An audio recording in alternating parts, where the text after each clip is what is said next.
What's going on, guys? My name is Joey Franzo. I am the sole operator of Flex Training Systems, which is what you guys see right here. I am making this video in response to some of the claims that Jason Blahas has made against the IPF. Some of the things that he said in a recent video I feel are just giving people a wrong impression of the way things are kind of ran and how they go at these big competitions. I will say that there is one point that I do agree with him on, and I will get to that at the very end of the video. But first, I'd like to start, telling you guys a little bit about myself and why, why is what I'm saying have any value. I've competed in the IPF. I have coached lifters in the IPF.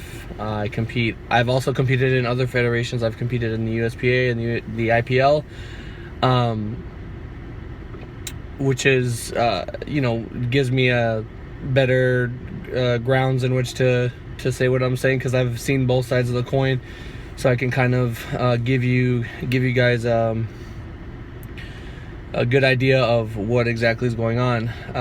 So first off, he talks about, one thing he says about the IPF is they don't care about their audience. They don't, it's really quiet. You're not allowed to make any noise or do anything while the lifter is lifting. I just want to say that that's completely false, completely 100% false. They, at the IPF World Championships, which is a little bit more formal, they were playing music. And of course, at all the IPF events, probably the biggest argument against that is they have Gino, who is a very animated, very he gets the crowd very involved. He is like the hype man for powerlifting. I cannot think of anyone who does it better than Gino. Maybe when Blahas, competed in the IPF, or whatever he's saying is probably from a time before. We had an MC that would, travel to these events, and literally he is at every international event, and he really just brings the crowd alive, helps emphasize when something significant is going on, when somebody's going for a world record, and it's very entertaining. I watched this past weekend at IPF Worlds. I had to work the entire week. I started out with the sub juniors and the juniors. Then I had my one lifter that competed in the open, which was on a Saturday, and it was incredible. It was one of the most electrifying atmospheres I've ever been at. And then the next day when the super heavies lifted, it was insane. They had music going. The crowd was going absolutely nuts. It was crazy. So. So it's for him to say that they don't care about their audience. It is definitely moving in the direction of being far more entertaining than perhaps it was in the past. It was great atmosphere, and I encourage anyone to go to those big competitions. The Arnold was amplified that by a million. It's in the expo hall. It was absolutely packed. You have cameras all over you. You have lights all over you. I can't even describe it. If you are a young lifter and you want to compete in something special, I encourage you to try to qualify for the Arnold one day and hopefully get to compete and experience what I was able to experience this last March. Now, his next point was kind of talking about how the IPF doesn't let you, you're not allowed to psych up your lifters. You can't slap your lifters. You can't do, nose torque. You can't do whatever. You got to just stay behind the curtain and just walk out and lift, and it has to be quiet like a golf course. This is absolutely false. There's plenty of videos of people going absolutely apeshit before they go out to lift. For example, I'll just use me as an example. John Hack competed and was able to successfully defeat Brett Gibbs this past Saturday, and there are plenty of videos of I'll tell you exactly how we did it. Every opener, he just kind of went out and hit his opener. On his second and third attempts, he would pop his ammonia cap, he would sniff it, I would slap him 2 times, he would run out of hit. So that's 12. I slapped him 12 times, and there were times when I literally I ran out there with him. Give this everything you got. Let's go. Come on, John. Come on, baby. I gotta get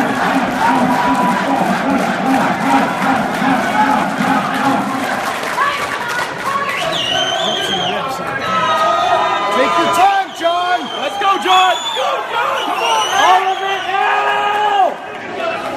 All the way through! Go!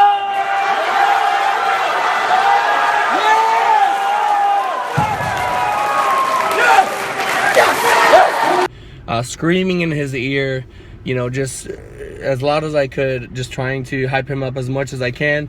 I literally lost my voice trying to, you know, hype him up. Not only me, but there are other countries. UK, for example, went absolutely nuts. Absolutely nuts. Those guys are insane. Owen Hubbard, if you guys know who that is, he gets so riled up. Absolutely riled up. The guy is a freaking freak. I had people commenting on Facebook that were watching the live stream saying that he was their spirit animal. This guy is just like unbelievably, I guess lit would be the term. He's just crazy. And, you know, there's nobody telling him to calm down. There's nobody telling me not to slap John. They weren't saying put away your ammonia caps. We pretty much had freedom to kind of go at it.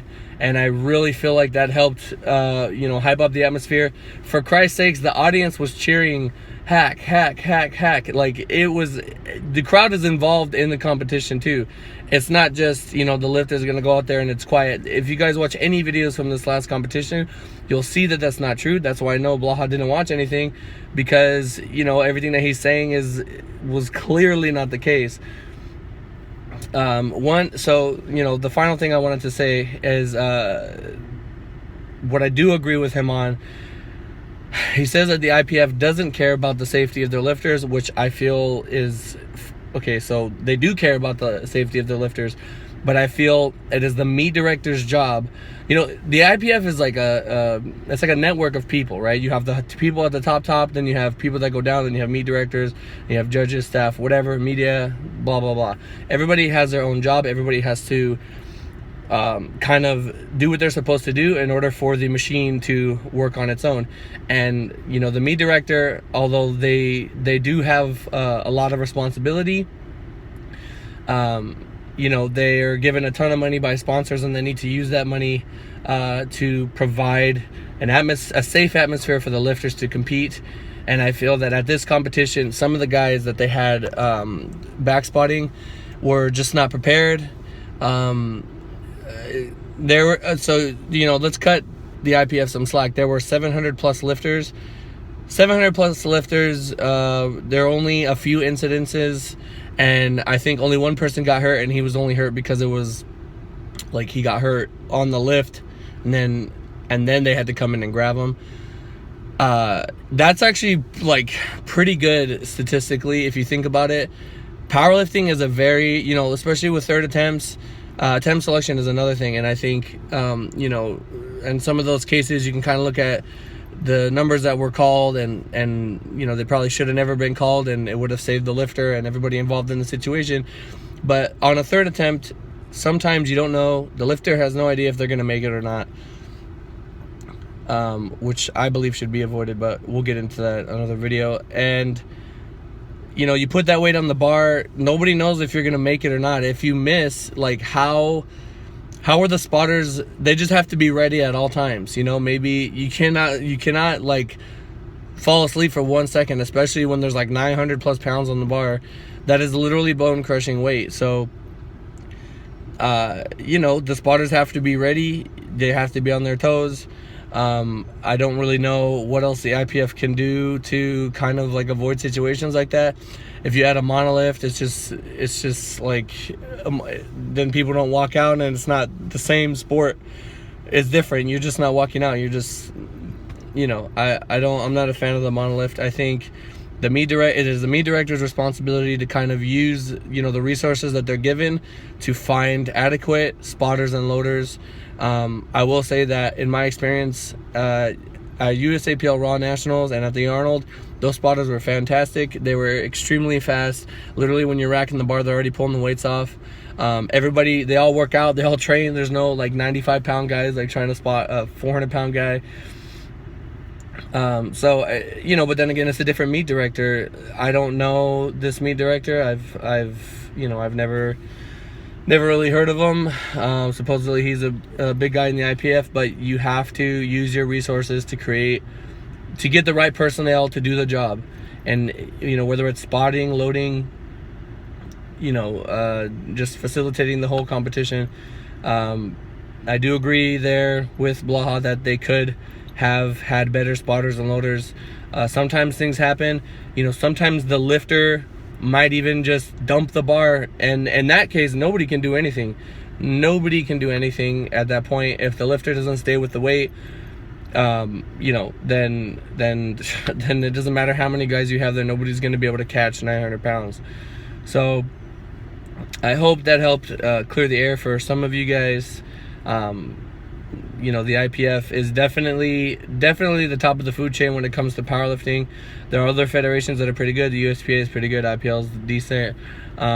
You know, but the IPF is one of the few federations where you're going to have 57 different countries come in from all over the world. The best lifters literally on the planet are going to come to one competition and compete head to head. I think some of you guys saw one of the greatest matchups in IPF history this past Saturday, and you know, I'm very thankful to be a part of it, and I appreciate, you know, the IPF for letting me go out there and be able to take care of my guy and my guys and just you know, make it a very memorable experience that I don't think you can get in any other federation. So thank you guys for listening to this. I hope that cleared up some of the you know, misconceptions that are being thrown out there right now, and I will probably talk to you guys real soon.